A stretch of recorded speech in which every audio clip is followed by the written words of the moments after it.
अखंडानंद संबोध है वंदनाद्यस्य जायते गोविंदं तमहं वंदे चिदानंदतनुं गुरुम् अखंडं सच्चिदानंदम् अवाङ्मनसगोचरम् आत्मानमखिलाधारम् आश्रयेभीष्टसिद्धये यदा लम्बोदरं हन्ति सतां प्रत्यूह संभवम् तदा लम्बे दयालम्बम् लम्बोदरपदाम्बुजम्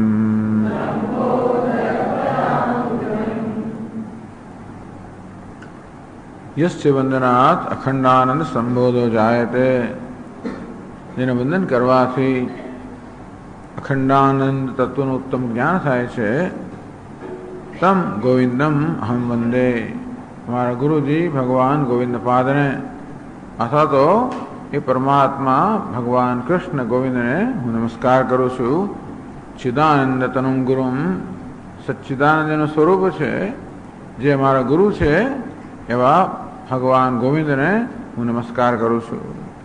જેને નમસ્કાર કરવા માત્રથી અખંડાનંદ સંબોધ અખંડાનંદ તત્વનું ઉત્તમ જ્ઞાન પ્રાપ્ત થાય છે. અખંડમ સચ્ચિદાનંદમ અવાંગ મનસ ગોચરમ જે અખંડ છે સચ્ચિદાનંદ છે મન અને વાણીની પહોંચતી પર છે. આત્માનમ અખિલાધારમ જે આત્મ સ્વરૂપ છે સમગ્ર જગતનો આધાર છે એવા પરમાત્માનો હું આશ્રય લઉં છું. અભીષ્ટ સિદ્ધે મારી ઈચ્છા અભીષ્ટ ઈચ્છિત વસ્તુ પૂર્ણ કરવા માટે હું એ પરમાત્માનો આશ્રય લઉં છું. નિદાલંબો દરમહંતી સતામ પ્રત્યુહ સંભવમ જેનું આલંબન લેવાથી સત્પુરુષોને વિઘ્નમાંથી જન્મેલો સર્વ ડરતા જેનો આલંબ લેવાથી સજ્જનોને વિઘ્નનો કોઈ ડર લાગતો નથી. વિઘ્ન આપણામાં ભય ઉત્પન્ન કરે કે શું થશે, કે છે કે જેનો આલંબન લેવાથી સજ્જનોને વિઘ્નનો કોઈ ડર લાગતો નથી. એવા ભગવાન વિઘ્નેશ્વરના ચરણ કમળનો હું આશ્રય લઉં છું, જે દયાલંબમ, જે દયાના સાગર છે, આધાર છે કે દયાના સાગર છે, એવા ભગવાન વિઘ્નેશ્વરના ચરણ કમળનું આલંબન લઉં છું. આ પ્રકારે ગ્રંથકારે પ્રારંભ કર્યો. એક વિશેષતા ગ્રંથની છે કે બહુ સરળ ગ્રંથ છે. એક વસ્તુ સરળ ભાષામાં છે, બીજું એકડે એકથી શરૂ થાય છે. અને દરેક વિષયને બહુ વિસ્તારિત છણાવટ કરવામાં આવે છે. એટલે જે લોકો પહેલી જ વાર વેદાંત સાંભળતા હોય એ નવા લોકોને પણ આનાથી કોઈ મુશ્કેલી ના નડે. જે લોકો વેદાંતનું શ્રવણ કરે છે એ લોકોને વધુને વધુ પ્રાપ્ત થાય. જેમ કે બીજા બધા વિવેક ચૂડામણી જો ગ્રંથ કહો તો પણ એમાં અનુબંધ ચતુષ્ટ વગેરે કઈ ચર્ચા નથી. અહીં સ્પષ્ટ એક વસ્તુને બહુ સ્પષ્ટ કરવામાં આવે છે. વેદાંતના દરેક સિદ્ધાંતને, વેદાંતના દરેક વિષયને, બધા પારિભાષિક શબ્દો એ બધું વેદાંત શાસ્ત્રમાં એનો પ્રયોગ થાય છે. દરેકને બહુ સ્પષ્ટ રીતે અને સરળતાથી સમજાવવામાં આવ્યું છે. એટલે આ ગ્રંથના અધ્યયનથી આપણને વેદાંત બધી રીતે સ્પષ્ટ થઈ જાય અને જેટલે અંશે વેદાંત સ્પષ્ટ થાય એટલે અંશે આપણે આપણા જીવનમાં ઉતરી જાય, એટલે અંશે આપણને જ્ઞાનનો વિષય બને. એટલા માટે આ ગ્રંથ બહુ ઉત્તમ છે. તો અનુબંધ ચતુષ્ટની વાત કરે, જે આપણને ગ્રંથ સાથે જોડે એવા 4 ઘટકોને અનુબંધ કહેવામાં આવે છે, અનુબંધ ચતુષ્ટય કહેવામાં આવે છે. અધિકારી છે, વિષય સંબંધશ્ચ પ્રયોજનમ. અધિકારી, વિષય, સંબંધ અને પ્રયોજન. પ્રાહુ અનુબંધ ચતુષ્ટયમ. એને વિદ્વાનો અનુબંધ ચતુષ્ટય કહે છે. ચતુષ્ટય 4નો સમૂહ. અનુબંધ અર્થાત જે આપણે ગ્રંથ સાથે બાંધે. શાસ્ત્રારંભ ફલમ, જે હોય તો જ આપણે ખરેખર ગ્રંથનો અભ્યાસ કરવા પ્રેરાઈએ. 4 વાત જો પહેલેથી સ્પષ્ટ કરવામાં આવી હોય અથવા 4 વસ્તુઓ આપણે સ્પષ્ટ હોય તો જ આપણે કોઈ ગ્રંથનું અધ્યયન કરવાનો પ્રારંભ કરીએ, નહીંતર ના કરીએ. અધિકારી, વિષય, સંબંધ અને પ્રયોજન, આ 4 વસ્તુ દરેક ગ્રંથકાલે સીધી કે આડકત રીતે પહેલા જણાવી દેવી જોઈએ. અથવા તો આપણે પણ કોઈ ગ્રંથનો કે કોઈ વિષયનો, પુસ્તકનો અભ્યાસ કરતા હોય ત્યારે પહેલા આ 4નો આપણે નિર્ણય કરી લેવો જોઈએ કે ગ્રંથનો વિષય કયો છે, કોના માટે લખાયો છે, આ ગ્રંથનું અધ્યયન કરવાથી આપણે શું મળશે, આ બધું પહેલે નક્કી કરી લેવું જોઈએ, પછી જ એનો અભ્યાસ કરવો જોઈએ. શાસ્ત્રારંભ ફલમ, તો શાસ્ત્ર આરંભ થાય એનું ફળ છે. 4 જાણવાથી આપણે શાસ્ત્રનો આરંભ કરવા માટે એનું અધ્યયન કરવા પ્રેરાઈએ. તો 7મા શ્લોકમાં થી શરૂ કરવામાં આવ્યું કે 4 અધિકારી, વિષય, સંબંધ, પ્રયોજન, આ 4 શબ્દો છે. દરેક શબ્દની સમજ આપે છે. અધિકારી કોને કહેવાય, વિષય કોને કહેવાય, સંબંધ કોને કહેવાય, પ્રયોજન કોને કહેવાય. તો 7મા શ્લોકમાં કહ્યું અધિકારી કોને કહેવાય. ચલો ફરી એ શ્લોક આપણે વાંચીએ. ચતુર્ભિ સાધનૈ સમ્યક સંપન્નો યુક્તિ દક્ષિણ મેધાવી પુરુષો વિદ્વાન અધિકાર્યત્ર સંમતઃ.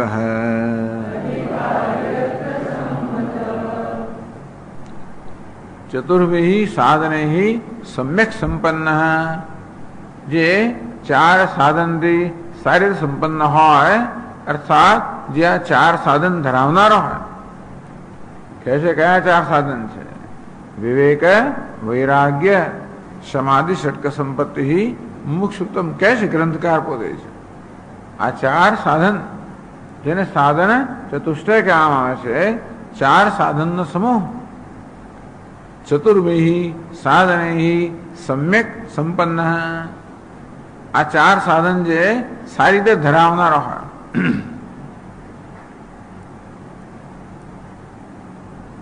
યુક્તિ દક્ષિણ, યુક્તિમાં પણ કુશળ હોય. યુક્તિને એટલા જરૂર પડે કે વખતે કહ્યું તે પ્રમાણે કે આપણો જે સિદ્ધાંત હોય એનું પ્રતિપાદન કરવાની યુક્તિ જોઈએ.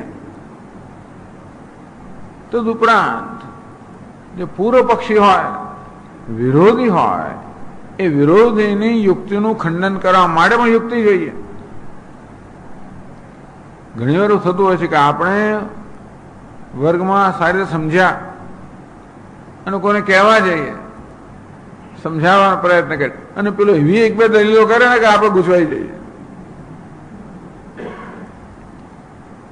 તો જો ગૂંચવાઈ જઈએ આપણે, તો પછી આપણી પોતાની સમજ માટે આપણે શંકા જન્મે કે આ હું બરોબર સમજ્યો છું કે નહીં. અને જે જ્ઞાનમાં શંકા હોય એ જ્ઞાન સ્થિર ના થઈ શકે. એટલા માટે એ બધી શંકાઓનું નિવારણ કરવા માટે, સ્પષ્ટતા પ્રાપ્ત કરવા માટે, શંકાનું નિવારણ કરવા માટે પૂર્વ પક્ષી હોય, વિરોધી હોય, એના મતનું ખંડન કરવા માટે, આપણા મતનું મંડન કરવા માટે, આપણો મત છે ને એને બીજા સમક્ષ સિદ્ધ કરવા માટે. હું કહું છું એ બરોબર છે, કઈ રીતે બરોબર છે? ભાઈ તું કહે છે ખોટું છે, કઈ રીતે ખોટું છે? તો આપણો મત કઈ રીતે બરોબર છે, વિરોધીનો મત કઈ રીતે ખોટો છે, એ આપણે માટે જ જરૂરી છે. તો જ આપણી બુદ્ધિમાં પણ એ વિશે ખાતરી થાય, બુદ્ધિમાં નિશ્ચય જન્મે, કોઈ પ્રકારનો સંશય એટલે કે શંકા ના રહે. એ માટે યુક્તિ દક્ષિણ, એટલે યુક્તિની કુશળતા જોઈએ ખરી. મેધાવી, વેદાંત જે કોઈ શાસ્ત્ર હોય એના સૂક્ષ્મ અર્થને સમજવાની ક્ષમતા જોઈએ, અને જે સમજ્યા હોય એ પછી યાદ રહેવું જોઈએ, એને ધારણ કરવાની પણ શક્તિ જોઈએ. મેધાવી, વિદ્વાન, ભાઈ આપણને કઈ જ્ઞાન તો હોવું જોઈએ. ભલે કદાચ વ્યાકરણનું જ્ઞાન ના હોય, ભલે કદાચ તર્કશાસ્ત્ર ના શીખ્યા હો, ભલે અર્થશાસ્ત્ર ના શીખ્યા હો, તો વાંધો, પરંતુ આપણે શાળામાં, મહાશાળાઓમાં, સ્કૂલમાં, કોલેજમાં કંઈક વિજ્ઞાન ભણ્યા હોઈએ, ગણિત ભણ્યા હોય, કંઈક ભણ્યા હોઈએ, તો આપણી બુદ્ધિનો વિકાસ થયો હોય. એ બધા જે શાસ્ત્રો છે એમાં પણ યુક્તિની જરૂર પડતી હોય છે. વિજ્ઞાનમાં પણ યુક્તિ જોઈએ, ગણિતમાં પણ યુક્તિ જોઈએ, બધામાં જોઈએ. અરે અર્થશાસ્ત્ર હોય, આ બધામાં યુક્તિ જોઈએ. તો ઉપરાંત કંઈક સાહિત્ય વગેરેમાં થોડું શીખ્યા હોઈએ તો પણ આપણને ખબર પડે કે આ બધા કયા કયા અર્થમાં વાક્યો બધા વપરાતા હોય છે. સાહિત્યકારો બહારથી કંઈક કહેતા હોય, અંદરથી કંઈક પાછા કહેતા હોય, એ બધી વસ્તુઓ સમજવાની બધી ક્ષમતા જોઈએ. મને કહે સ્વામીજી, સાહિત્યની દ્રષ્ટિએ તો આ બધું કાલી ખરેખર તો ટોન ટચ કહેવાય. આ બધું ખરેખર તો આની મશ્કરી જ કરે છે. એટલે કોઈ માણસ એવી ગંભીરતાથી વાત કરતો હોય પણ અંદરથી મશ્કરી કરતો હોય, એવું તો વેદાંતમાં ના હોય. જો કે વેદાંતમાં જે હોય એ જ કહેવામાં આવે. એ પ્રકારની લક્ઝરી, એ પ્રકારના શો મોજ વગેરેમાં વેદાંતને એવી આપણે પરવડે નહીં એ બધું. પણ છતાં આવું કંઈક સમજ હોવી જોઈએ. વળી આપણને થોડું વ્યવહારની સમજ હોવી જોઈએ. ઘણી વાર આપણે જીવન જીવ્યા હોઈએ ત્યારે ખબર પડે કે જીવનમાં કેવી મુશ્કેલીઓ હોય છે. વ્યવહારમાં જે વ્યવહારને જાણતા હોઈએ તો વ્યવહારમાં કેવી રીતે લોકો વર્તતા હોય છે, આવું મન કેવું વર્તતું હોય છે, મનમાં કેવી બધી પ્રલોભનો હોય છે, કેવા રાગ દ્વેષ હોય છે, કે મન કેવું કુશળતાની દલીલો કરીને પોતાનું ધાર્યું કરાવતું હોય છે. આપણા મનને સમજતા હોઈએ, આપણા જીવનમાં શું પ્રશ્નો છે, શું આપણને મૂંઝવી રહ્યું છે. સ્વામીજી, મને જો કોઈ પ્રશ્ન છે જ તો ભાઈ વેદાની જરૂર જ નથી. જીવનની સમસ્યાને ઉકેલવા માટે વેદાંત સમસ્યા લાગતી જ ના હોય. બંધનમાંથી મુક્ત થવા માટે બંધન જ ના જાણતું હોય તો શું કરવાનું? મજા છે સ્વામીજી, જો મજા જ લાગતી હોય, કોઈ દુઃખ જણાતું જ ના હોય, આમાંથી મુક્ત થવાની જરૂરિયાત જ ના જણાતી હોય તો પછી હજી વાર છે તમારા માટે.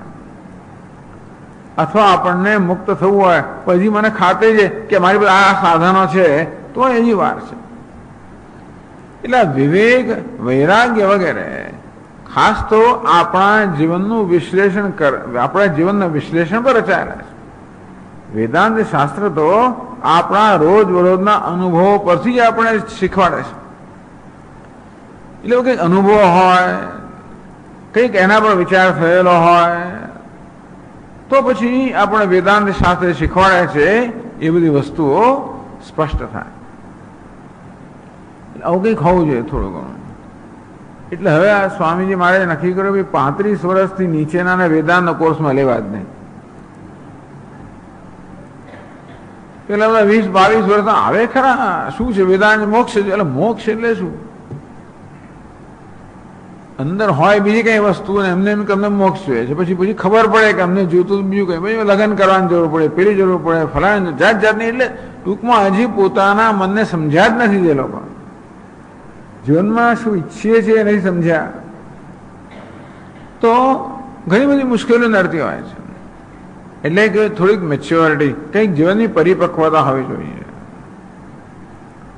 સાથે સાથે થોડી શક્તિ પણ હોવી જોઈએ. એવી હદે પહોંચી ગયા હોઈએ કે કશું કરી જ ના શકીએ.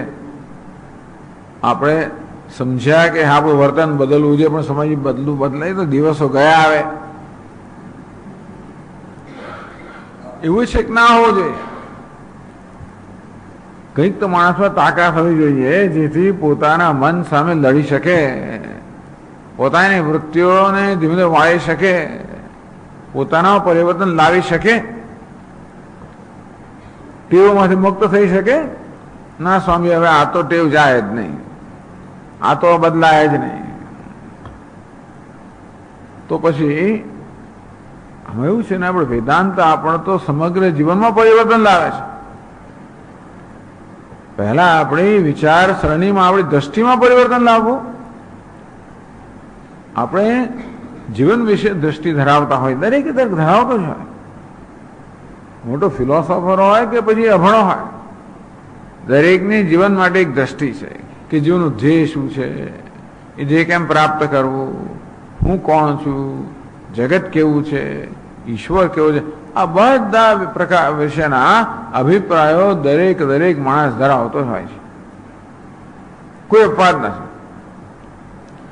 કારણ કે બુદ્ધિનો સ્વભાવ છે કે અભિપ્રાય ધરાવવો.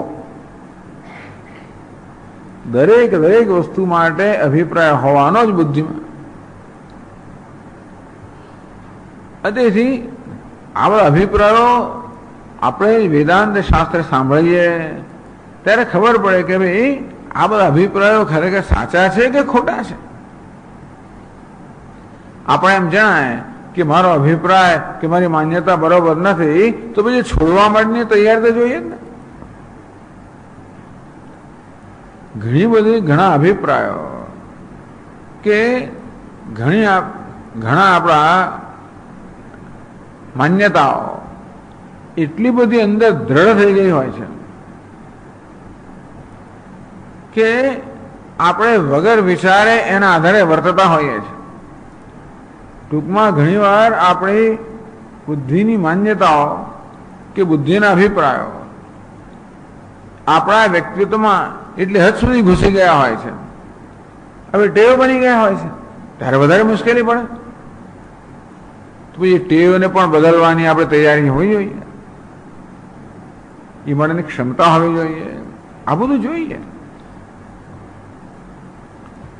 વેદાંત શાસ્ત્ર આપણી દ્રષ્ટિમાં પરિવર્તન લાવે છે, આપણા મૂલ્યમાં પરિવર્તન લાવે છે, જીવનમાં આપણી કઈ પ્રાયોરિટી છે, શેને અગ્રિમતા આપીએ છીએ, શેને મહત્વ આપીએ છીએ, આ બધું બદલાઈ જતું હોય છે. હું જેને અત્યારથી મહત્વને માનતો હતો, હું જોયું કે આમાં કઈ મહત્વ છે જ નહીં, અને જેની વસ્તુનો મેં વિચાર જ નથી કર્યો એ મહત્વનું છે, આવું આપણે જણાય. તો જેમ જેમ આપણે આ પ્રકારની દ્રષ્ટિ પ્રાપ્ત થાય તેમ તેમ એ દ્રષ્ટિના અનુરૂપ આપણા વ્યક્તિત્વમાં પરિવર્તન આવે, મૂલ્યમાં પરિવર્તન આવે. શું મહત્વનું છે, શું મહત્વનું નથી. જે વસ્તુ મહત્વની નથી એને આપણે ના વળગી રહીએ, જે મહત્વનું છે એને બરોબર પકડીએ. નહીતર એવા ને એવા ને એવા ને એવા જ રહીએ, એની એ જ વાત ચાલે આજકાલ તો વર્ષો. તો આ બધાનો કોઈ અર્થ રહેતો નથી ને. આ સારું કથા તરીકે સારું છે, જો કે એટલું જેટલું આપણે આવીએ એટલો આપણો કાન પવિત્ર થાય અને પુણ્ય પ્રાપ્ત થાય છે. જેમ ભાગવતની કથાથી પુણ્ય, એનાથી વધારે પુણ્ય વેદાંતની કથાથી પ્રાપ્ત થાય. તો આ તો કથા જ રહી જાય પછી. એટલે આ પ્રકારની કંઈક ક્ષમતા, કંઈક શક્તિઓ બધું જોઈએ તો ખરું. અધિકાર્યત્ર સંમત વેદાંત શાસ્ત્રમાં આને અધિકારી કહેવામાં આવે છે. ટૂંકમાં અધિકારી કોને કહેવાય? જેને ધ્યાનમાં રાખીને આ શાસ્ત્ર રચાયેલું છે, જેને ધ્યાનમાં રાખીને ઉપદેશ કરવામાં આવે છે. જેવી રીતે કોલેજમાં ત્યારે જઈ શકીએ જ્યારે આપણે હાઈસ્કૂલનું સર્ટિફિકેટ મેળવ્યું હોય ત્યારે, કારણ કે કોલેજના જે વિષયો હોય અને જે રીતે વિષયોને શીખવાડવામાં આવે એમાં એવી જાતનું એવું સ્વીકારવામાં આવ્યું હોય કે ભાઈ આને આટલું તો આવડે જ છે, એ પ્રકારે પછી આગળ વધે ને. તેવી રીતે વેદાંત શાસ્ત્રમાં પણ અમુક પ્રકારની મેચ્યોરિટી, અમુક પરિપક્વતા, અમુક સમજ, અમુક અનુભવ, અમુક યુક્તિ, આ બધાની જરૂર તો ખરી જ. તો અધિકારીની વાત થઈ. અધિકારી, વિષય, સંબંધ અને પ્રયોજન, આ ચારને અનુબંધ કહેવામાં આવે છે. આ ચારના સમૂહને અનુબંધ ચતુષ્ટય કહેવામાં આવે છે. તો એમાંનો એક અનુબંધ અધિકારી, એની ચર્ચા છે. હવે વિષયની ચર્ચા કરે છે. 8મા શ્લોકમાં કહે છે 10મા પાના પર, વિષય શુદ્ધ ચૈતન્યમ જીવ બ્રહ્મૈક્ય લક્ષણમ યત્રૈવ દૃશ્યતે સર્વ વેદાંતાનામ સમન્વયઃ. બીજું કોઈ ફરિયાદ કરું સ્વામીજી, આ બધી ટીકા ટિપ્પણીઓ બધા વર્ગની અંદર ટીકા અને ટિપ્પણી બહુ ચાલે, આમાં એ નથી. કોઈ ટીકા નહીં, ટિપ્પણી નથી, એમાં સારું છે. ભાષા એ સરળ છે, વિષય સરળ છે. ટૂંકમાં આ એકથી શરૂ થાય છે, બાળપોથી છે વેદાંતની. એટલા માટે જે લોકો નવા હોય બધા માટે આ ગ્રંથ એકદમ યોગ્ય છે.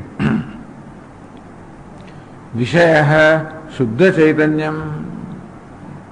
ભાઈ આ ગ્રંથનો કયા અને શેની આમાં ચર્ચા કરવામાં આવશે?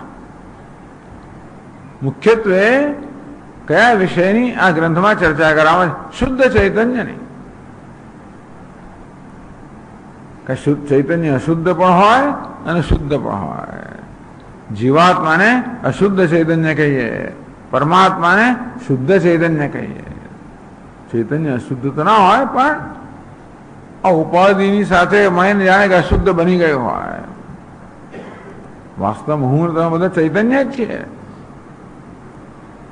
ચૈતન્ય આપણે છે, એમાં તો કોઈ શંકા નથી, પણ આપણે આપણી જાતને જીવ માનતા હોઈએ છીએ. માની છે કે મારો જન્મ થયો, મારું મૃત્યુ થવાનું છે, હું સુખી છું, દુઃખી છું, કરતા છું, ભોગતા છું. આવું ચૈતન્ય આ પ્રકારની માન્યતાઓ આ ચૈતન્ય પોતાના વિશે ધરાવે છે.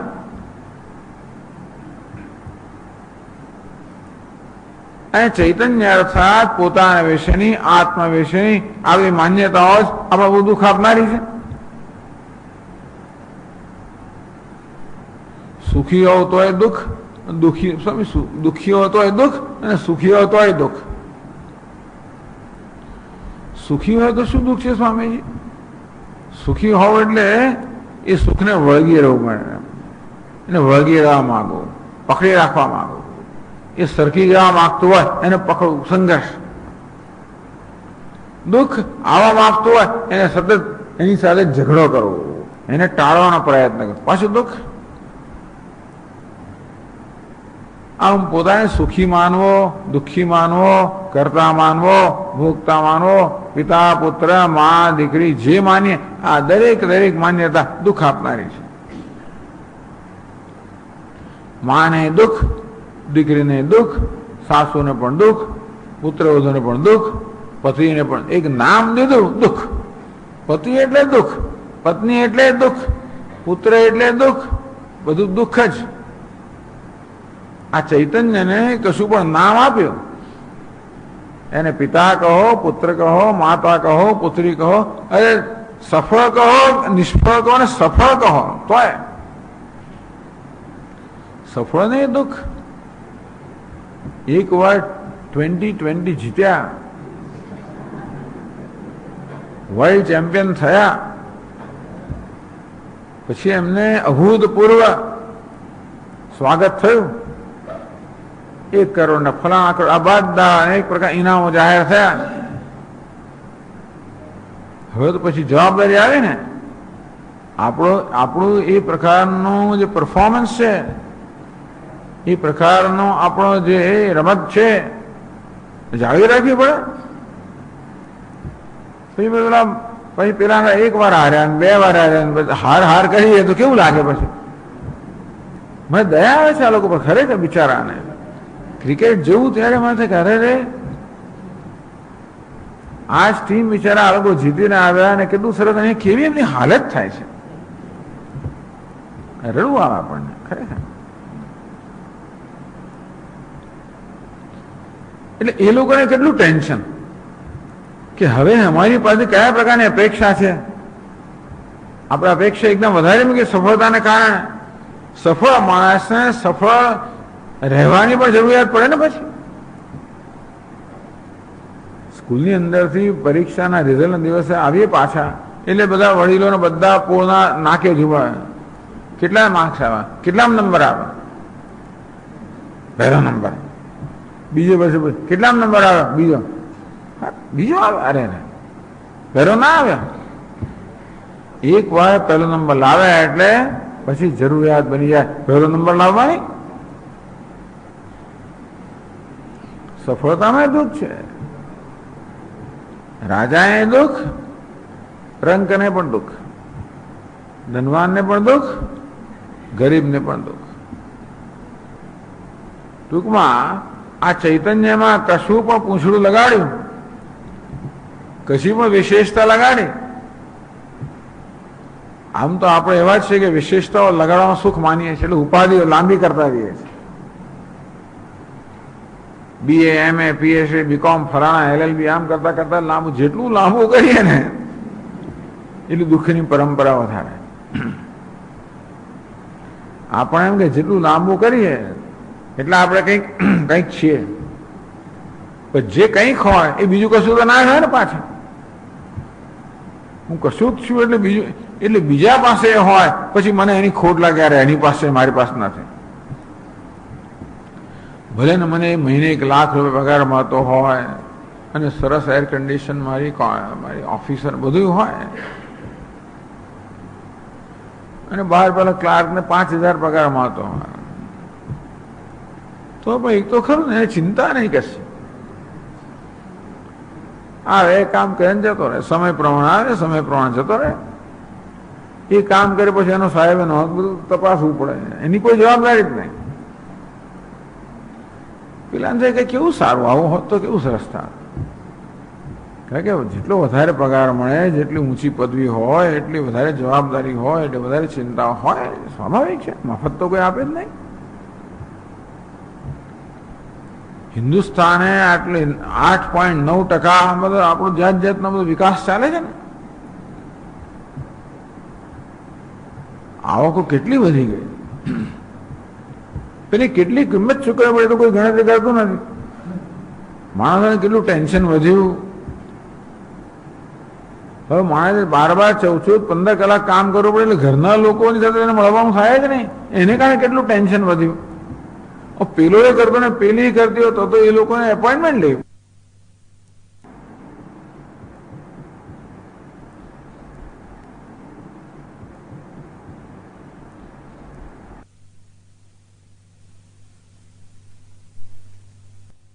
બોલો તો બિચાર 3 વર્ષથી શરૂ થાય.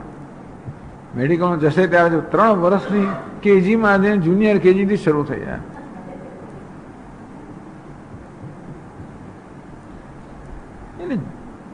આપણે વિકાસ કરવો, ઉન્નતિ કરવી જોઈએ, પણ એ બધાની જે કિંમત છે એ કોઈ ખ્યાલમાં લઈ આવે. એટલે બધી જ ઉન્નતિમાં દુઃખ અને ગરીબીમાં દુઃખ ખરું છે. એમ નથી કહેતો ગરીબ રહેવું જોઈએ, શક્ય જ નથી. આપણે કોઈ દિવસ પેલા સમયના ચક્રને પાછળ તો હટાવી શકીએ જ નહીં, એવું શક્ય જ નથી. આગળ વધવું જ રહ્યું અને દોડવું જ રહ્યું. બધા દોડતા હોય અને તમે ના દોડો તો લોકો તમારા ઉપર થઈને દોડી જાય. દોડવું જ પડે.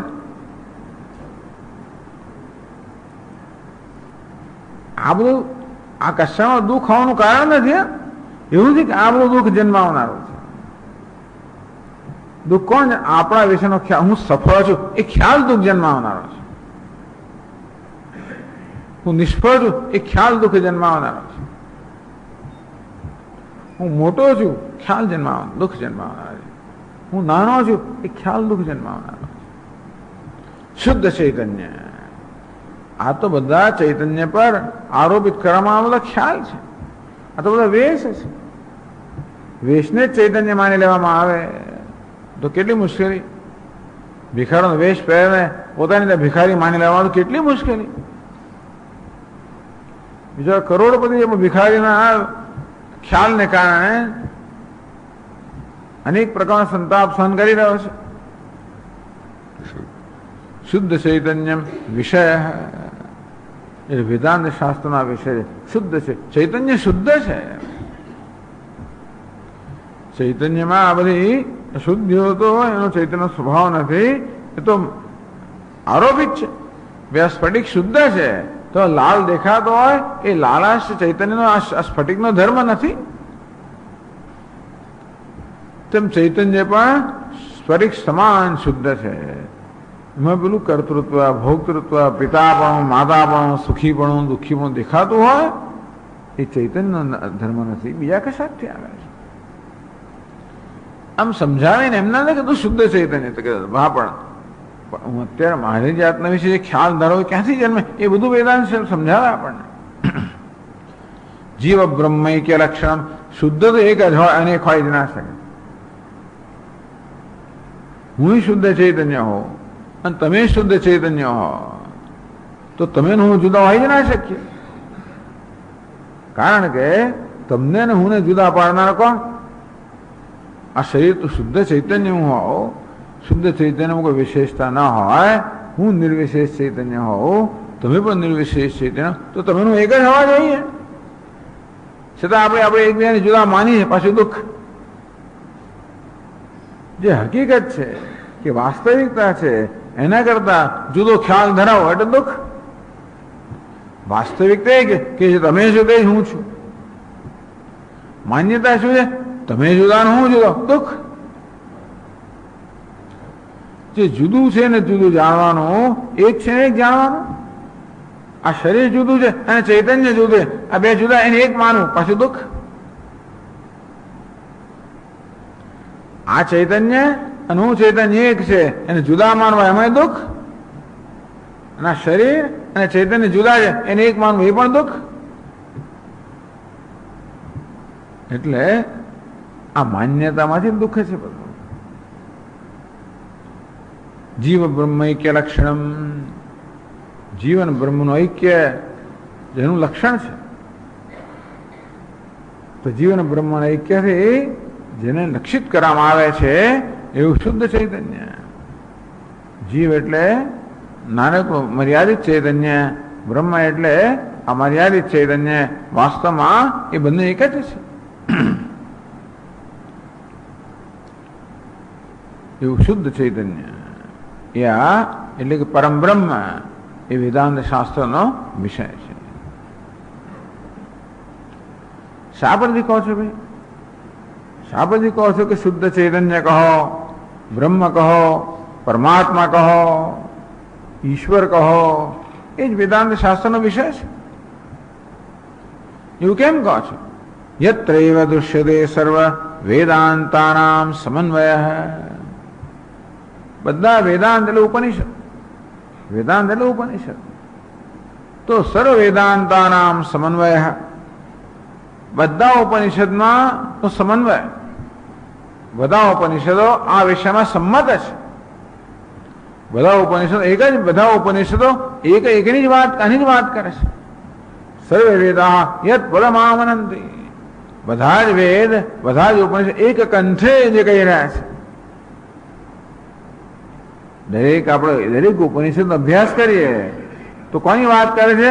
પરમ બ્રહ્મની, શુદ્ધ ચૈતન્યની. કેવનો ઉપનિષદ લો, કઠોપનિષદ લો, ઈશાવાસ્ય ઉપનિષદ, કોઈ પણ ઉપનિષદ લો, દરેકનો વિષય કયો છે? શુદ્ધ ચૈતન્ય. ક્યાંક એને ઈશ્વર કહ્યું હોય, ક્યાં એને બ્રહ્મ કહ્યું હોય,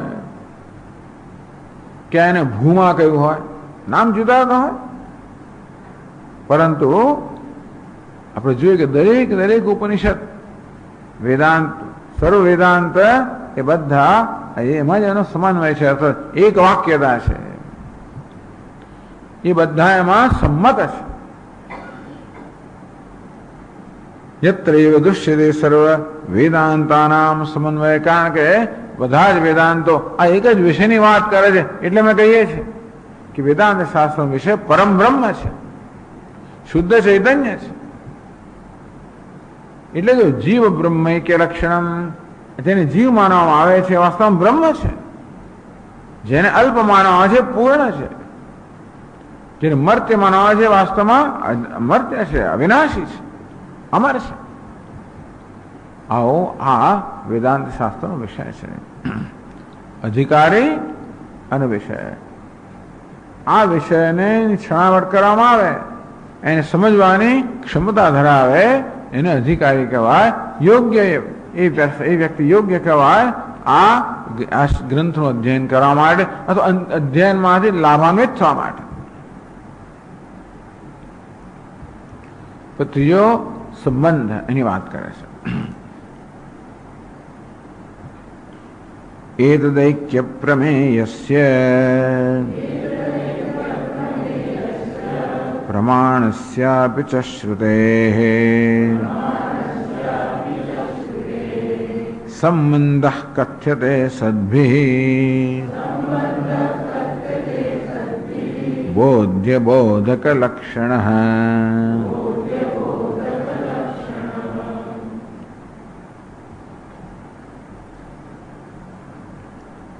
બે શબ્દ વપરાયા, પ્રમેય અને પ્રમાણ. આ શ્લોકમાં એક પ્રમેય અને બીજું પ્રમાણ. તો જુઓ, પ્રમેય કોને કહેવાય, પ્રમાણ કોને કહેવાય? પ્રમાતા, પ્રમેય, પ્રમાણ. અથવા જ્ઞાતા, જ્ઞેય, જ્ઞાન અને પ્રમાણ. તો દ્રષ્ટા, દૃશ્ય, દર્શન, દ્રષ્ટિ. જેમ કે મારે જોવા માટે આંખો જોઈએ, ચક્ષુ જે છે એ રૂપ આ રંગનું જ્ઞાન પ્રાપ્ત કરે પ્રમાણ છે. પ્રમાકરણમ પ્રમાણમ, આપણને યથાર્થ જ્ઞાન કરાવવાના સાધનને પ્રમાણ કહેવાય. તો રૂપ અને રંગનું યથાર્થ જ્ઞાન કરવા માટે આપણે ચક્ષુ એકમાત્ર સાધન છે.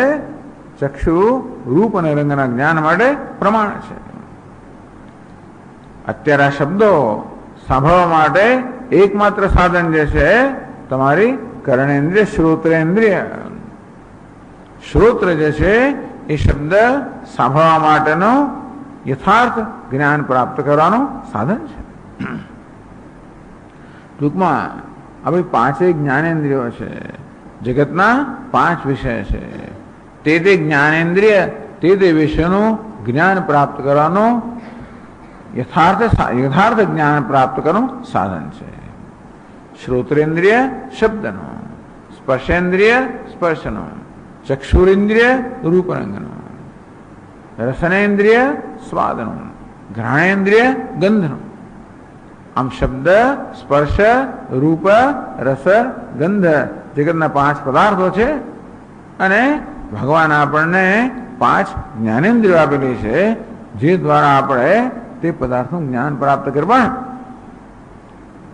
તો રૂપ અને રંગનું જ્ઞાન પ્રાપ્ત કરવું હોય તો માત્ર આંખોથી જ પ્રાપ્ત થાય, કાનથી પ્રાપ્ત ના થાય, સ્પર્શથી પ્રાપ્ત ના થાય. સ્પર્શથી ખબર પડે કે આ કપડું છે, પણ કયા રંગનું છે ખબર ના પડે. હું નથી માનતો કે જોયા વગર આપણે સ્પર્શ કરીને કે સૂંઘીને કે સાંભળીને કે સ્વાદ લઈને નક્કી કરી છે કે તેનો રંગ કયો છે. રંગનું જ્ઞાન તો ચક્ષુથી જ થાય. માટે રંગના યથાર્થ જ્ઞાન માટે ચક્ષુ પ્રમાણ છે. પ્રમાણ એટલે જ્ઞાનનું સાધન છે. આમ કોઈ પણ વિષયને જાણવા માટે એને અનુરૂપ યોગ્ય જે જ્ઞાનનું સાધન હોય એ હોવું જોઈએ, તો જ્ઞાન થાય. તો જેનું જ્ઞાન થયું એને કહેવાય પ્રમેય. જેમ કે આ લાલ રંગ છે એનું જ્ઞાન, લાલ રંગ શું કહેવાય? પ્રમેય. જેનું જ્ઞાન થાય છે તે, જેને જ્ઞાન થાય છે એને શું કહેવાય? પ્રમાતા. પ્રમાતા પ્રમેય. આ ચક્ષુ જેના વડે જ્ઞાન થાય છે એને કહેવાય પ્રમાણમ. પ્રમાતા, પ્રમેય, પ્રમાણમ. અને પછી આ પ્રમાતા અને પ્રમેયનો સંબંધ કોણ કરી આપે? પ્રમાણ કરી આપે. હું જ્ઞાના તો છું, આ જાણવાનો વિષય પણ છે, પણ જ્યાં સુધી મારો ચક્ષુ સાથે એનો સંપર્ક ન થાય જ્ઞાન ના જન્મે. એ જન્મેલા જ્ઞાન શું કહે? પ્રમા. પ્રમાતા, પ્રમેય, પ્રમાણમ અને પ્રમા. પ્રમા એટલે આ લાલ રંગ છે એ પ્રકાર કે કેસરી રંગ જે પ્રકારનું જ્ઞાન, એ જ્ઞાનને પ્રમા કહેવાય. પ્રમા કહો, જ્ઞાન કહો, જે શબ્દો વપરાય છે. પણ અહીંયા પ્રમેય અને પ્રમા શબ્દ વાપરે ને એટલે જેને જ્ઞાન થાય છે પ્રમાતા, જેનું જ્ઞાન થાય છે પ્રમેય, જેના વડે જ્ઞાન થાય છે પ્રમાણ, અને જે જ્ઞાન થાય છે તે પ્રમાણ. હવે આટલું સમજવાની તો બુદ્ધિ હોવી જોઈએ. પછી એ શું કહ્યું સ્વામી? પ્રમા શું, પ્રમેય શું? ઝૂકવું આવી જાય એટલી વારમાં.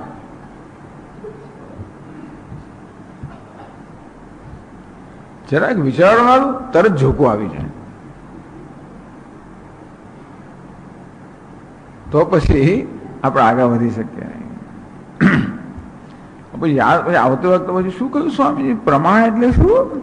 એ પછી થોડીક પેલી યાદ રહેવું જોઈએ થોડું. નહીં તો પછી બાજુ એકની શરૂ જેટલી વાર આવે એટલી વાર પેલી આપણી પાર્ટી કોરીને કોરી જવાય. એટલે પછી એકથી શરૂ કરો, પાછા ખંખીરીને ગયા, બીજી વાર આવે વળી પાછું શરૂ કરો, તો પત્તો ના લાગે. એટલે જૂના જમાનામાં તો મહાત્માઓ છે ને એમના શિષ્યો પાસે પહેલા આગલા દિવસે જે પાઠ ભણાવે ને એ પહેલા બોલો, શું ગઈકાલે શું શીખવાડ્યું, બોલ આ બોલ. પેલો બોલી જાય બરોબર, પછી જ આગળ સેવા ઘેર જાય ભાઈ તૈયાર કરીને લાવો. આવું કહી દે. આપણે તો એવું નથી કરતા, પણ એટલે એ મહાત્મા એવું કરે. આપણે તો કોને કહીએ? ત્યાં તો 2-4 જણ બેઠેલા હોય, 50 જણ બેઠેલા તમે કોને કહેવાના હતા? પણ છતાં આ પણ જરૂરી છે કે આપણે વર્ગમાં આવીએ પહેલા જરા જોઈ લઈએ, ઘેર ગયા પછી જરા વળી પાછું એક તો થોડી નોંધ બોધ કંઈ લખો તો ખબર પડે. આપણે એમ કે આપણે તો બધા એવા બધા વિદ્વાન છે, મેધાવી છે, બધું યાદ રહી જાય. કશું યાદ નથી રહેતું. એ તો જરા નોટ લખો, નોંધ લખો કંઈ કંઈ. તો સ્વામીજી ઘેર જઈને પૂછે, સ્વામી શું કહ્યું ક્લાસમાં? ખંખો શું કહ્યું ક્લાસમાં? આજે કંઈ યાદ ના આવે. તો અમારે યાદ રાખવું નહીં સ્વામી, તો જુદી વાત છે.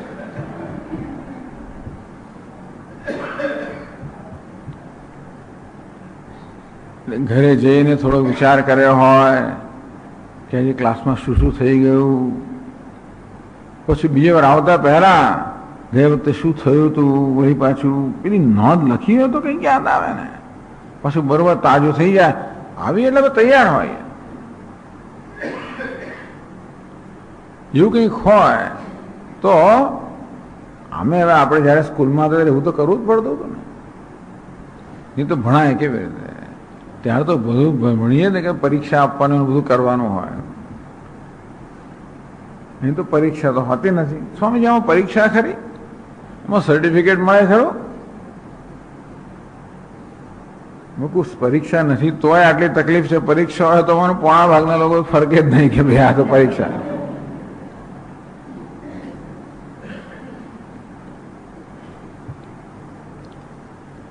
પ્રમાતા આ શું છે? પ્રમેય. પછી આ શું છે? પ્રમાણ. અને જ્ઞાનજન્મ શું કહેવાય? પ્રમાણ. બરાબર છે. તો અહીંયા કહે છે એ ઐક્ય પ્રમેય છે. વેદાંત શાસ્ત્રમાં શું જાણવા, જે જાણવાનું છે ને પ્રમેય કહેવાય. આગળના શ્લોકમાં કહ્યું જીવ બ્રહ્મૈક્ય લક્ષણ. જીવન બ્રહ્મનું ઐક્ય જેનું લક્ષણ છે એવું શુદ્ધ ચૈતન્ય કે જીવન બ્રહ્મ ઐક્ય. વેદાંત શાસ્ત્ર જીવ અને બ્રહ્મનું ઐક્ય. જે પોતાને જીવ માને છે એ વાસ્તવમાં બ્રહ્મ છે. માણસ બ્રહ્મને, ઈશ્વરને પોતાના કરતા જુદો માને છે અને પોતાને અલ્પ, પરિચ્છિન્ન, મર્યાદિત માને છે. વેદાંત શાસ્ત્ર સમજાવે છે કે નહીં, તું બ્રહ્મ છે. એટલે કે જે પોતાને જીવ માને છે એ બ્રહ્મ છે. એ પ્રકારનું જ્ઞાન છે કોઈ જીવ બ્રહ્મ ઐક્ય. જીવ અને બ્રહ્મનું એકતા, કે જીવ જ બ્રહ્મ છે. એ શું જાણવાનો વિષય છે. એને શું કહે? પ્રમેય. એ ઐક્ય પ્રમેય છે. આ જીવન બ્રહ્મની એકતા જે છે, જે જાણવાનો વિષય છે, એને જણાવનારું સાધન કયું? પ્રમાણસ્ય શ્રુતે. આ જીવન બ્રહ્મની એકતાને જાણવા માટે કે હું બ્રહ્મ છું એ જાણવા માટે, કે તમે જે ચૈતન્ય છો એ ચૈતન્ય હું છું માટે વાસ્તવમાં આપણે બંને એક જ છીએ એ જણાવનાર માટેનું સાધન કયું? આંખો સાધન નથી. આંખથી આપણે ચૈતન્યની એકતાને જાણી શકીએ નહીં કે તમે જે ચૈતન્ય હું ચૈતન્ય. આંખથી શું બતાવે? તમે જુદા ને હું જુદો. ટૂંકમાં આપણને જ્ઞાનેન્દ્રિય આપેલી છે.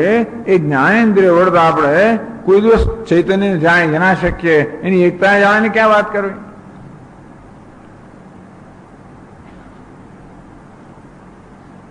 તો પછી આ સત્યને જાણવા માટે, એકતાને જાણવા માટે, ચૈતન્યને જાણવા માટેનું સાધન કયું?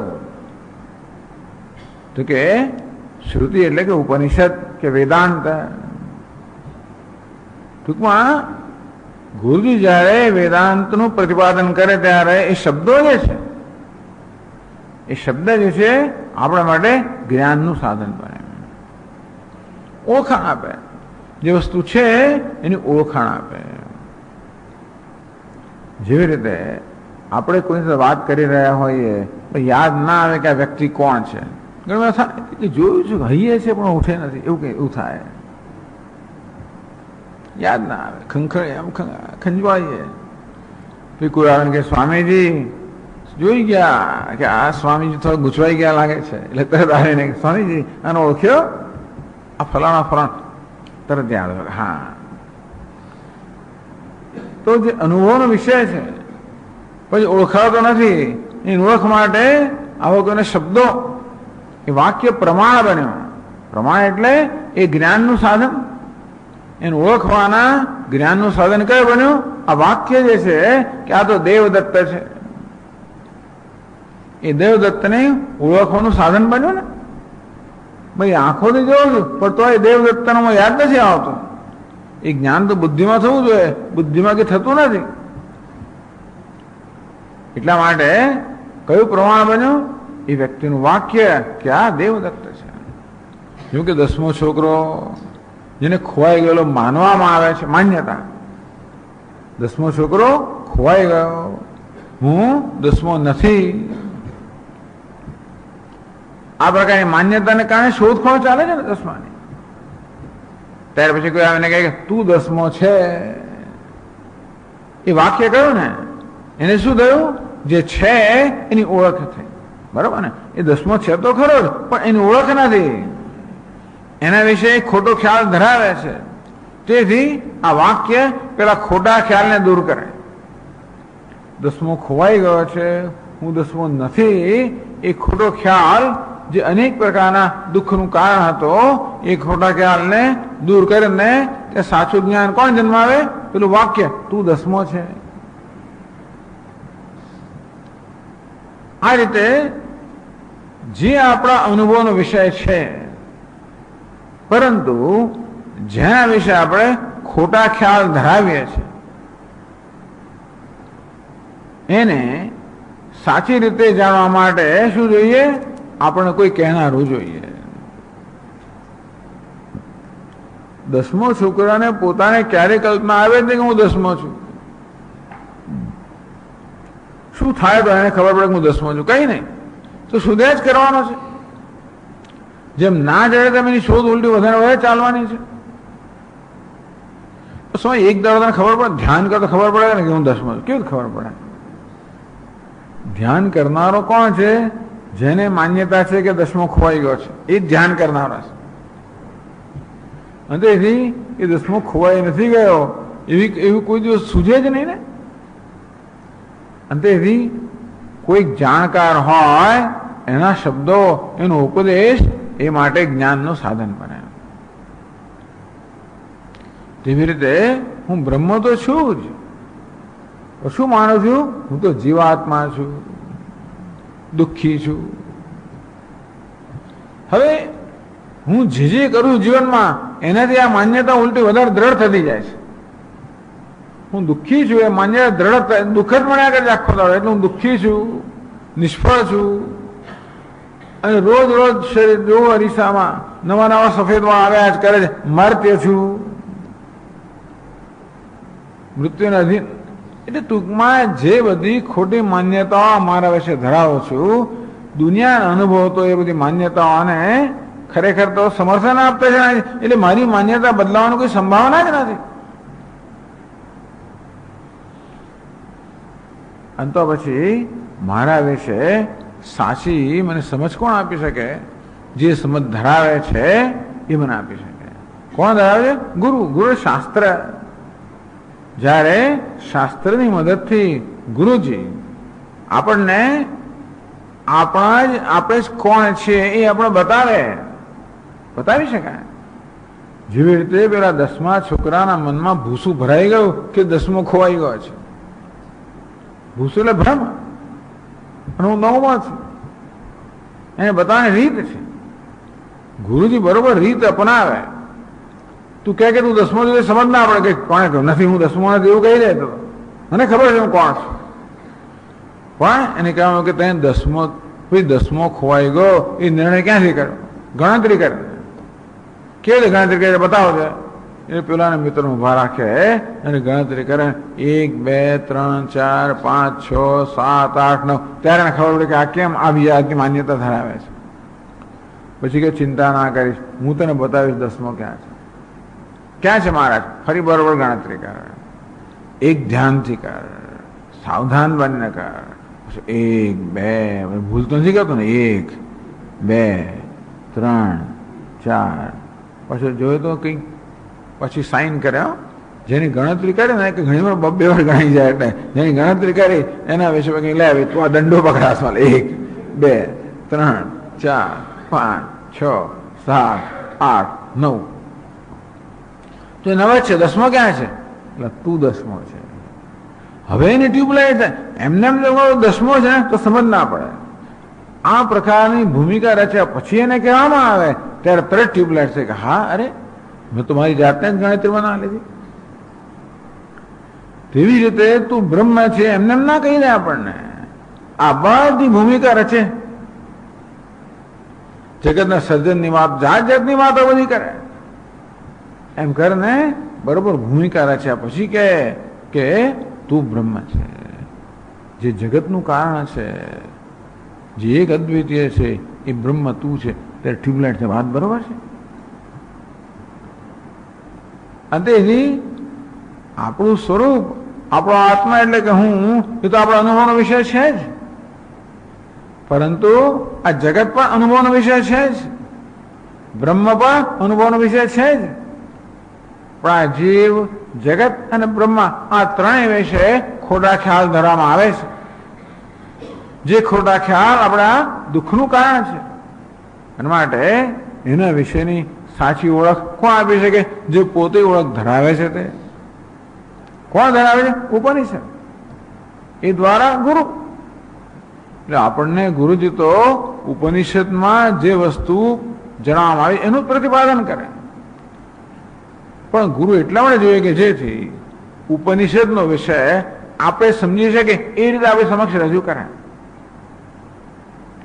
પોતાની ભૂમિકા જુએ, આ બધું જોઈને એ રીતે રજૂ કરે. આ રીતે શાસ્ત્ર અને ગુરુનું વાક્ય છે એ આપણી જાતને બરોબર ઓળખવાનું પ્રમાણ બને. પ્રમાણ એટલે જ્ઞાન કરવાનું સાધન. જો શબ્દ પ્રમાણ બને છે, જેમ 10મા છોકરાનું જ્ઞાન કરવા માટે તું 10મો છે એ વાક્ય પ્રમાણ બને ને. પ્રમાણ એટલે યથાર્થ જ્ઞાન પ્રાપ્ત કરવાનું સાધન. આંખો ત્યાં સાધન નથી, પોતાની બુદ્ધિ પણ સાધન નથી. એ વાક્ય સાધન બન્યું જેને બુદ્ધિમાં સાચી સમજ ઉત્પન્ન કરી કે હું 10મો છું. શું એ જ્ઞાન વૃત્તિ ઉત્પન્ન કરી? કઈ જ્ઞાન? હું 10મો છું. અને તે રીતે તું બ્રહ્મ છે એ મહાવાક્ય આપણા હું બ્રહ્મ છું એ સ્વરૂપને ઓળખાવા માટેનું સાધન બને. માટે વાક્યને શું કહેવાય? પ્રમાણ. મહાવાક્ય કોનું વાક્ય? ઉપનિષદનું વાક્ય છે. એટલે એમ કહેવાય કે ઉપનિષદ પ્રમાણ છે. અહીંયા શ્રુતિ શબ્દ વાપર્યો. શ્રુતિ એટલે વેદ. વેદ એટલે કે આપણા માટે ઉપનિષદ જે વેદનો જ અંશ છે. શ્રુતે પ્રમાણસ્યાપી. તો જીવ અને બ્રહ્મના ઐક્યનું જ્ઞાન કરવા માટે જે પોતાને જીવ માને છે એ વાસ્તવમાં બ્રહ્મ છે એ ઓળખ કરવા માટે આ જગત જેને પોતાના કરતા જુદું માનવા હોય એ પણ બ્રહ્મ છે. ઈશ્વર જેને જુદો માનવા એ પણ બ્રહ્મ છે. હું જે અલ્પ માનવા હોય છે એ પણ બ્રહ્મ છે. જે છે માત્ર બ્રહ્મ છે, અન્ય કાંઈ જ નથી. આવી ઓળખ કરાવવા માટે શાસ્ત્રના અને ગુરુનું જે વાક્ય છે એ સાધન બને. એને પ્રમાણ કહેવાય. એટલે આત્માનું જ્ઞાન પ્રાપ્ત કરવા માટે, બ્રહ્મનું જ્ઞાન પ્રાપ્ત કરવા માટે કે સત્યનું જ્ઞાન પ્રાપ્ત કરવા માટે શાસ્ત્ર કે ઉપનિષદ કે વેદાંતના વાક્યો જે છે એ પ્રમાણ છે. તો હવે પ્રમેય શું છે? હું બ્રહ્મ છું એ જાણવું એ પ્રમેય છે. એને જણાવનાર કોણ છે? શ્રુતિ કે ઉપનિષદના વાક્ય. એ બે ત્રણ સંબંધ શું છે? સંબંધ કથ્યતે સદ્ભિઃ બોધ્ય બોધક લક્ષણ. બોધક બોધ કરાવનારો બોધક કહેવાય. બોધક ક આવે ને, ક એટલે કરાવનાર. બોધ કરાવનાર, બોધ એટલે જ્ઞાન. જ્ઞાન કરાવનાર કોણ કહેવાય? બોધક. જ્ઞાનને શું કહેવાય? બોધ. આ જ્ઞાન માટે બીજો બોધ શબ્દ વાપરો. જ્ઞાન કહો, બોધ કહો, પ્રમા કહો, ક્યારેક અનુભવ કહો, જુદા શબ્દો વપરાતા હોય છે. તો બોધ કરાવનારને બોધક કહેવાય અને જ્ઞાનને બોધ કહેવાય. તો જીવ અને બ્રહ્મના ઐક્યના જ્ઞાનને એને જ્ઞાન કહો, પ્રમેય કહો કે બોધ કહો. અને શાસ્ત્ર કે ઉપનિષદ શું કહે? પ્રમાણ. તો પ્રમાણ અને પ્રમેય બેનો સંબંધ કેવો છે? બોધ્ય બોધક. શાસ્ત્ર બોધ કરાવનારું છે, એના પરિણામે આપણને જીવ અને બ્રહ્મ ઐક્યનો બોધ જન્મે છે. આ સંબંધ થયો બોધ્ય બોધક સંબંધ. બહુ મોટી વસ્તુ નથી, પણ આવો બોધ કરાવનાર અને બોધ એટલે કહે છે કે સંબંધ કથ્યતે સદ્ભિ બોધ્ય બોધક લક્ષણ. પ્રમાણ એ બોધક છે. અત્યારે પણ દરેક વખતે આ ચક્ષુ જે છે ને એ આ કેસરી રંગનું જ્ઞાન કરવાનું પ્રમાણ ખરું ને. કેસરી રંગ શું છે? પ્રમેય છે. ચક્ષુ શું છે? પ્રમાણ. તો પ્રમાણ અને પ્રમેય સંબંધ કયો? આ બોધ કરાવનારું છે અને આનું બોધ થયો. બોધ્ય જેનો બોધ થયો તે, અને બોધક જેનો જે બોધ કરાવે છે. જે પ્રમાણ અને પ્રમેય વચ્ચેનો સંબંધ હંમેશા બોધ્ય બોધક સંબંધ હંમેશા, કે નવું નથી. તો આ વેદાંત વિષયમાં, આપણા વિષયમાં વેદાંત પ્રમાણ છે અને જીવ બ્રહ્મનું ઐક્ય જે છે એ પ્રમેય છે. માટે બેનો સંબંધ કયો છે? બોધ્ય બોધક સંબંધ. વેદાંત શાસ્ત્ર બોધક છે અને જીવ બ્રહ્મનું ઐક્ય જે પ્રમેય છે એ બોધ્ય છે, બોધ્ય બોધક સંબંધ છે. એનો અર્થ શું થયો? એનો અર્થ એ થયો કે આપણને આ જ્ઞાન પ્રાપ્ત કરવા માટે, જેમ કે કેસરીનું જ્ઞાન પ્રાપ્ત કરવા માટે આંખો સિવાય બીજું કશું ના જોઈએ, પ્રમાણ જોઈએ. એવું બને કે આંખોમાં કઈ દોષ હોય, ધારો કે મોતિયો આવ્યો હોય તો હોય એ પણ ના દેખાય કે જુદું દેખાય, તો એ દોષ દૂર કરવો પડે. પ્રમાણ તો નિર્દોષ પ્રમાણ જોઈએ, દોષયુક્ત પ્રમાણ નહીં, નિર્દોષ પ્રમાણ. આંખોમાં નિર્દોષ જોઈએ, કોઈ મોતિયા વગેરે દોષ વગરની હોય તો આપણને સાચું જ્ઞાન કરાવી શકે. તેવી રીતે આ પ્રમાણ અહીંયા છે વેદાંત શાસ્ત્ર, અને પ્રમેય છે જીવને બ્રહ્મનો ઐક્ય. એ બેનો સંબંધ કયો છે? બોધ્ય બોધક સંબંધ. એટલે કે આપણને આપણું સ્વરૂપ બ્રહ્મ છે એ જાણવા માટે વેદાંત સિવાય બીજા કશાની જરૂર નથી. જેવી રીતે આનો રંગ કેસરી છે એ જાણવા માટે ચક્ષુ સિવાય કશાની જરૂર નથી. એ ખાતરી કરાવે છે આપણને કે તમારે પણ સ્વામીજી જોવા છતાં જ્ઞાન તો થતું નથી, શું કરું? ક્યાં તો ઉલટી દિશામાં જોતો હો તો પણ જ્ઞાન ના થાય.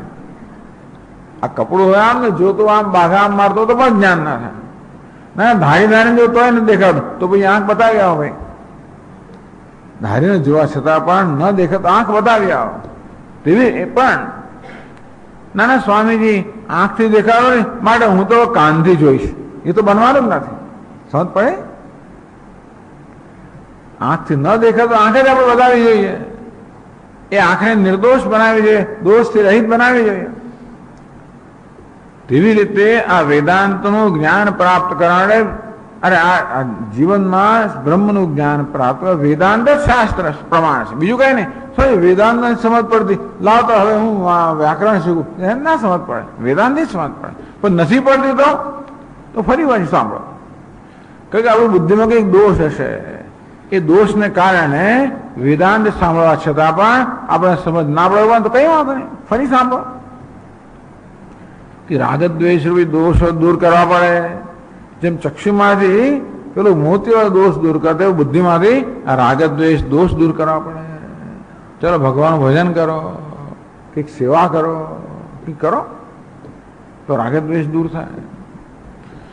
તોય સમજ પડતી, ચાલો કઈ વાંધો નહીં જરા, તો પછી ફરી સાંભળો, ફરી સાંભળો, ફરી સાંભળો, ફરી સાંભળો. દર વખતે થોડું થોડું કરતા કરતા કરતા છેવટે બરોબર સમજાશે. આપણને ખબર કે બોધ્ય બોધક સંબંધ, બોધ કરાવવાનો એકમાત્ર સાધન છે વેદાંત. જીવન જોઈએ છે બોધ, એ ખરા એકમાત્ર સાધન વેદાંત. એટલે પછી આખે આજી જગ્યા હજાર જગ્યા ના કરીએ, પેલું પ્રાણાયામ કરો, ફલાણો જે કરવું હોય કરો. આ જ્ઞાન તો વેદાંત જ થાય. આર્ટ ઓફ લિવિંગ જ્યાં જવું હોય ત્યાં જાઓ, પણ આ જ્ઞાન તો વેદાંત જ થાય. બીજા કશા માટે સ્વામી? તબિયત સારી તો ભલે, માથું ઉતરી ગયું તો ભલે, આંખો સારી તો ભલે, એ ટૂંકમાં બીજી બધી વસ્તુ માટે બી બધું કામ લાગે, પણ જ્ઞાન માટે તો બોધ્ય બોધક સંબંધ. બોધ કરાવનારું એકમાત્ર વેદાંત શાસ્ત્ર છે. એ જ પ્રમાણ છે. વેદાંતની આંખેથી જોઈશું તો આપણે બ્રહ્મ દેખાશે. પશ્યંતિ જ્ઞાન ચક્ષુષા, અજ્ઞાન રૂપી ચક્ષુ ધરાવનાર છે એ જરૂર જોયે છે. એટલે જ્ઞાન રૂપી ચક્ષુ પ્રાપ્ત કરવાના છે. સાધન છે વેદાંતનો ઉપદેશ. એકવાર આપણા મનમાં સ્પષ્ટ થાય એટલે પછી આપણે જહાજ જતી ફડફડાટ ના કરીએ, અહીંથી ત્યાં ત્યાં પેલું જેવું ના કરીએ. જાણે છે કે આ જ વસ્તુ છે, આ જ કામમાં લાગવાનું છે. ભાઈ દરાજી કે આ દવા લેવાની છે પણ નથી મળતું, વધારે લો, મહિનો બીજો અઠવાડિયું લો, બીજો અઠવાડિયું લો, બીજો મહિનો લો. મટાડનાર એક જ દવા છે, બીજી કોઈ દવા નથી. તો આપણે ચારે બાજુ પછી આ ના થયું પેલું પેલું પેલું એમ કર્યા જ કરીએ. મનમાં ખાતરી હોય કે આ જ આપણે મટાડનારું છે તો બીજી બધી માથાકૂટ ના કરીએ. તેવું તો આપણને કહેશે બોધ બોધક લક્ષણ સંબંધ હૈ કે ભાઈ આ બોધ કરાવનારું એકમાત્ર વેદાંત શાસ્ત્ર છે. અને તેથી એનું જ સતત સેવન કરવું જોઈએ. સાથે સાથે આપણામાં કંઈક હજી દોષ હોય, પેલી સમાધિ ષટક સંબંધી પ્રાપ્ત ન થઈ હોય તો આપણે એને પણ કરીએ ધીમે ધીમે સાથે સાથે. આમ બંને પર એ રીતે આપણા જ્ઞાન થાય. એટલા માટે સંબંધની ચર્ચા કરવામાં આવે. ચાલો પછી આપણે આગળ જોઈશું. ઓમ પૂર્ણમદ પૂર્ણમિદમ પૂર્ણાત પૂર્ણમુદચ્યતે પૂર્ણસ્ય પૂર્ણમાદાય પૂર્ણમેવાવશિષ્યતે. ઓમ શાંતિ શાંતિ શાંતિ. શંકરં શંકરાચાર્યં કેશવં બાદરાયણં સૂત્રભાષ્યકૃતૌ વંદે ભગવन्तૌ પુનઃ પુનઃ. ઈશ્વરો ગુરુરાત્મેતિ મૂર્તિભેદવિભાગિને વ્યોમવદ્વ્યાપ્તદેહાય દક્ષિણામૂર્તયે નમઃ. ઓમ શાંતિ શાંતિ શાંતિ. હરિ ઓમ. શ્રી ગુરુભ્યો નમઃ. હરિ ઓમ.